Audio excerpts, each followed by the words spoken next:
કે દીકરા કેટલા? તો કે એક દીકરો. 4 હતા. સંપત્તિ કેટલી? તો કે 10 લાખ. 1 કરોડ હતી. બધી વાત ખોટી. લોકો એના વખાણ કરતા. સાધુએ પૂછ્યું, કેમ ખોટું બોલો છો? કઈ ખોટું નથી બોલતો, આ કોઈને ખબર નથી, હું સાચું બોલું છું. મારી સંપત્તિ કેટલી? તો કે 10 લાખ. કે કઈ રીતે? તો કે એટલી મેં દાનમાં આપી છે, બાકી બધી પડી છે, મેં કાંઈ કર્યું નથી એનું. જેટલી આપી ને એટલી મારા નામે છે, કેમ કે જેટલું અહીંથી અપાઈ ગયું એ મારા ખાતે ઉપર લખાઈ ગયું છે, એ જ મને કામ આવશે. જે હાથે એટલું સાથે.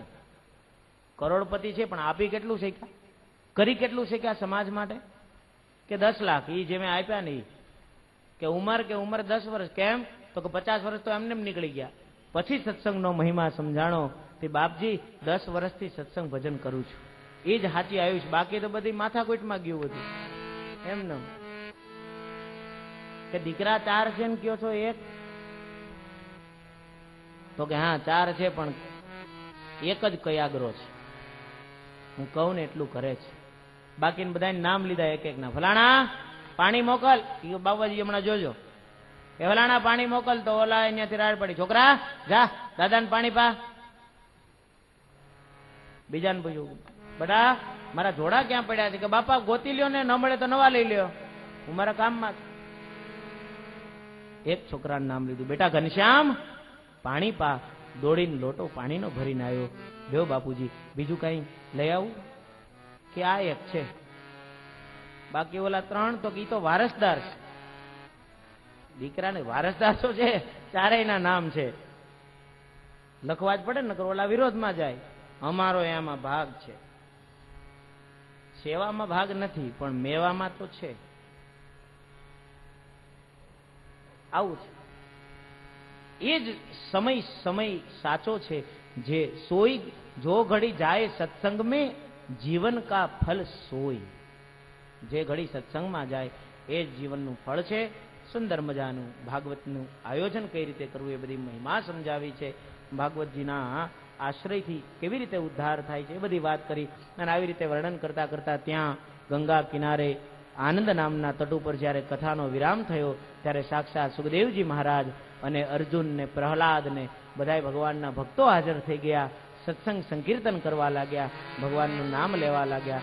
અને એમ કરતા કરતા ભગવાન પ્રસન્ન થઈ ગયા. ભગવાને કીધું, આ બધા મારા દૂતો, મારા સેવકો બધા કેમ અહીં દેખાતા નથી?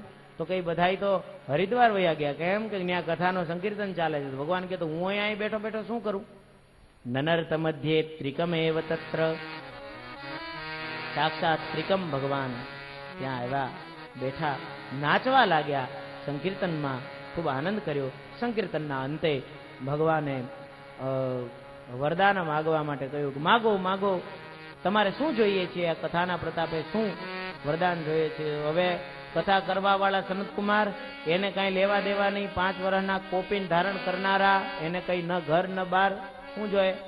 તો નારદજી, એ હાથમાં તંબુરો લઈને નારાયણ નારાયણ કરનારા, એને કઈ જોઈએ નહીં.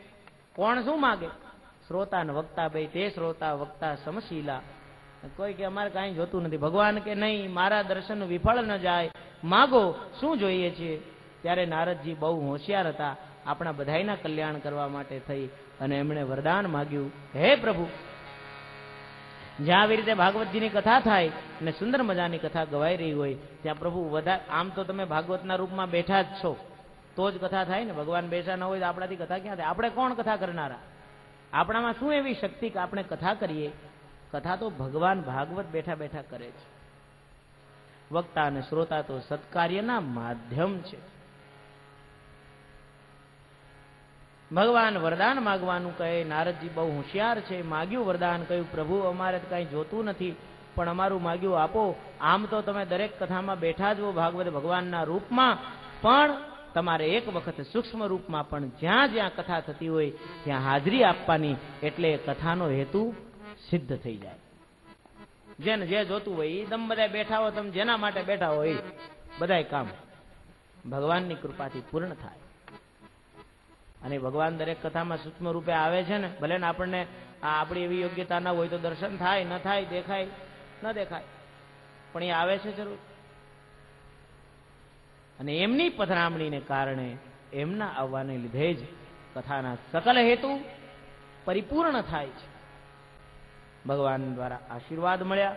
પછી તો સૌથી પહેલા કથા સુખદેવજી મહારાજે ક્યારે કરી હતી, અને પછી ગોકર્ણ આખ્યાનને કેટલો સમય ગયો, અને પાછું પછી ગોકર્ણ આખ્યાન બીજી વાર થયું, કથા બીજી વાર કરી એ ક્યારે કરીને એ બધા સમયની સારણી બતાવવામાં આવી છે. ભાગવતકાર કહે છે બીજું તો શું કહીએ, જમરાજા નરક લોકમાંથી પોતાના દૂતોને કોક પાપી જીવોને લેવા માટે મોકલે ને ત્યારે સ્વપુરુષમપી વિક્ષેપાસ હસ્તમ વદતીયમઃ કિલ તસ્ય કર્ણમૂલે પરિહર ભગવત કથાસુ મત્તાન પ્રભુરહ મન્ય નૃણામ ન વૈષ્ણવાનામ.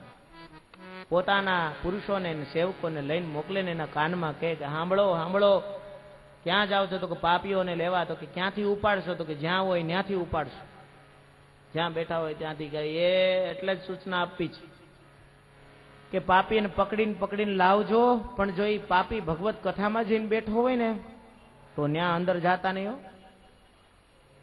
કેમ કે પરિહર ભગવત કથા સુમત્તાન, જો ભગવાનની કથામાં આવીને બેસી ગયો તો પછી પાપી નથી, એ તો પુણ્યશાળી બને છે.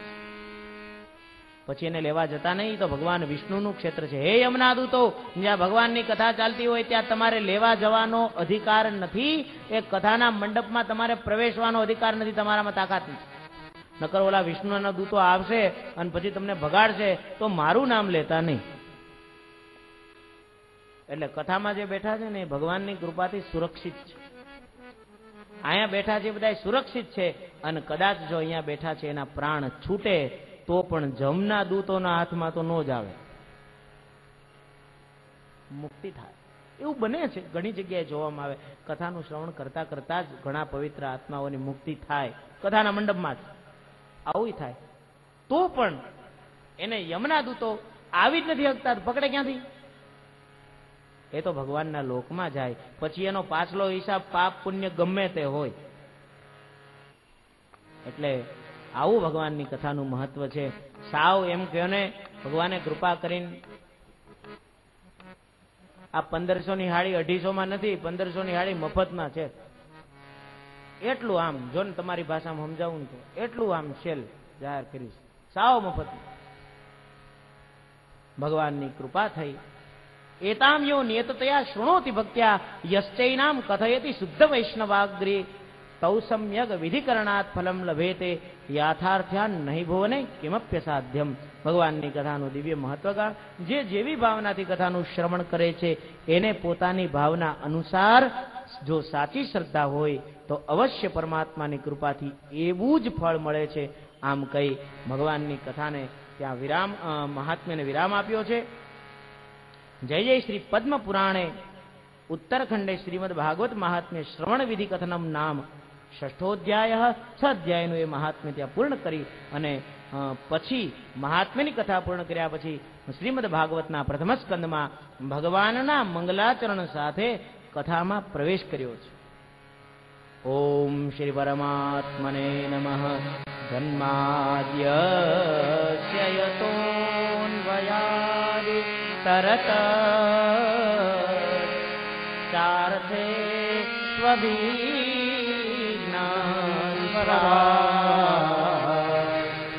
તેને બ્રહ્મન હૃદય આદિ ભવહે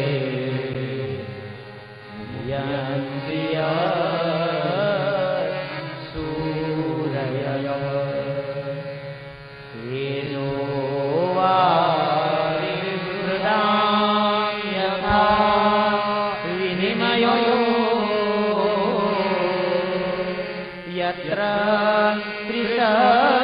ત્રિસર્ગો મૃષા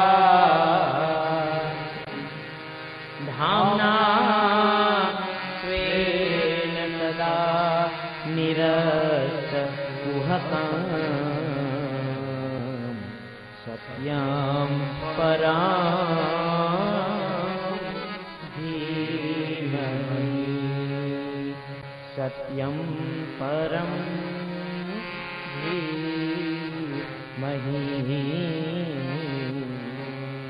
સત્યમ પરમ.